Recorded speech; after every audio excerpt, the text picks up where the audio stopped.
সুপ্রিয় দর্শক, সিলেট ভূ সম্প্রচারে আপনাদের সবাইকে আমন্ত্রণ জানাচ্ছি। আমি নিবেন্দু তালুকদার, ক্যামেরায় আছেন সহকর্মী শহীদুল ইসলাম সবুজ।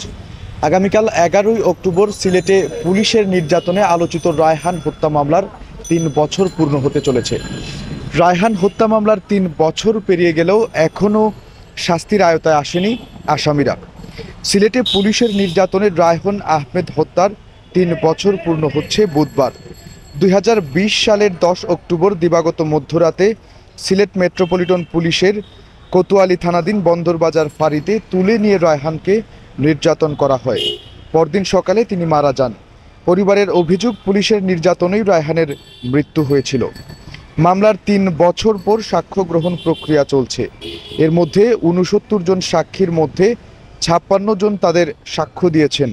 তবে সাক্ষ্য গ্রহণ শুরুর আগে আসামিরা মামলা আপোস করতে 50 লাখ টাকার লোভ দেখিয়েছে রায়হানের পরিবারকে, এমন অভিযোগ রায়হানের মা সালমার। নিহত রায়হান আহমেদের মা সালমা বেগম সাংবাদিকদের বলেন, রায়হানের মৃত্যুর মাত্র 15 মাস আগে তার বিয়ে হয়েছিল। রায়হান মারা যাওয়ার 2 মাস আগে তার একমাত্র মেয়ের জন্ম হয়েছিল। নাতনি আলফা আক্তারের বয়স এখন 3 বছর। মেয়েটি বাবার আদর ছাড়াই বড় হচ্ছে। সে কোনোদিন বাবা ডাকতে পারবে না, এমন চিন্তা মাথায় এলে ঘুম আসে না, খেতে রুচি হয় না। সালমা বেগম আরও বলেন, আসামিরা সাক্ষ্য গ্রহণের আগে মামলা আপোস করাতে 50 লক্ষ টাকার লোভ দেখিয়েছেন তাদেরকে। তবে আমরা লোভে পা দেইনি। আশা করছি আমরা ন্যায় বিচার পাব। সব আসামির সর্বোচ্চ শাস্তি হবে।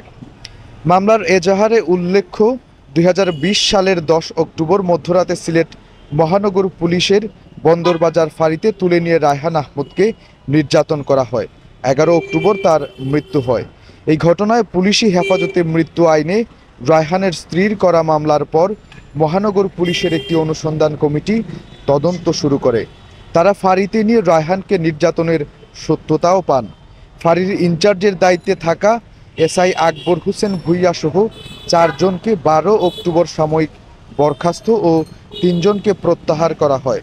এরপর পুলিশি হেফাজত থেকে কনস্টেবল হারুন সহ 3 জনকে গ্রেপ্তার করে মামলার তদন্ত সংস্থা পুলিশ ব্যুরো অফ ইনভেস্টিগেশন। আকবরকে 9 নভেম্বর সিলেটের কানাইঘাট সীমান্ত থেকে গ্রেপ্তার করা হয়। 2021 সালের 5 মে আলোচিত এ মামলার অভিযোগপত্র আদালতে জমা দেওয়ার পিবিআই। অভিযোগপত্রে বন্দরবাজার পুলিশ ফাঁড়ির ইনচার্জের দায়িত্বে থাকা এসআই আকবর হোসেন ভুইয়াকে প্রধান অভিযুক্ত করা হয়। অন্যরা হলেন সহকারী উপপরিদর্শক আশেক এলাহি, কনস্টেবল মোহাম্মদ হারুনুর রশিদ, টিটু চন্দ্র দাস, সাময়িক বরখাস্ত এসআই মোহাম্মদ হাসান উদ্দিন, এসআই আকবরের আত্মীয় কোম্পানিগঞ্জ উপজেলার সংবাদকর্মী আবদুল্লাহ আল নোমান।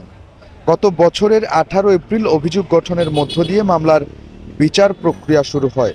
আদালত সূত্রে জানা গেছে, মামলার 69 জন সাক্ষীর মধ্যে রায়হানের মা সালমা বেগম, স্ত্রী তাহমিনা আক্তার সাক্ষ্য দিয়েছেন। গত 7 সেপ্টেম্বর মামলার সর্বশেষ সাক্ষ্য দিয়েছেন সিলেট মেট্রোপলিটন ম্যাজিস্ট্রেট আমিল আদালত 3-এর বিচারক শারমিন খানম।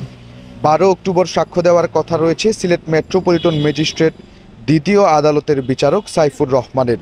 এছাড়া পরবর্তী সময়ে মামলার তদন্ত কর্মকর্তার দায়িত্ব পালন করা পুলিশ ব্যুরো অফ ইনভেস্টিগেশনের পরিদর্শক মোহাম্মদ আওলাদ হোসেন মহিদুল ইসলাম ও সিলেট কোতোয়ালি থানার সাবেক উপপরিদর্শক আব্দুল বাতেন এবং Sylhet MAG Osmani medical college হাসপাতালের চিকিৎসক সাক্ষ্য দেওয়ার কথা রয়েছে। মামলায় অভিযুক্ত এক পুলিশ সদস্য উচ্চ আদালতের নির্দেশে জামিনে রয়েছেন। তবে অভিযুক্ত আবদুল্লাহ আল নোমান এখনও পলাতক। বাকি 4 আসামি জেল হাজতে রয়েছেন। আবদুল্লাহ আল নোমানের বিষয়ে আদালতের নির্দেশনা অনুযায়ী পত্রিকায় বিজ্ঞপ্তি প্রকাশ ও মালামাল ক্রোকের আদেশ তামিল করেছে পুলিশ। এদিকে মামলার প্রধান অভিযুক্ত সিলেটের বন্দরবাজার পুলিশ ফাঁড়ির তৎকালীন উপপরিদর্শক আকবর হোসেন ভুইয়া তার আইনজীবীর মাধ্যমে গত 10 সেপ্টেম্বর ব্যক্তিগত অসুস্থতার কারণ দেখিয়ে আদালতে হাজির থেকে অব্যাহতির পিটিশন দাখিল করেছেন। রায়হান হত্যা মামলার বাদী পক্ষের আইনজীবী এম.এ. ফজল চৌধুরী আশা প্রকাশ করে বলেন, মামলাটির সাক্ষ্য গ্রহণ দ্রুত সম্পন্ন হবে।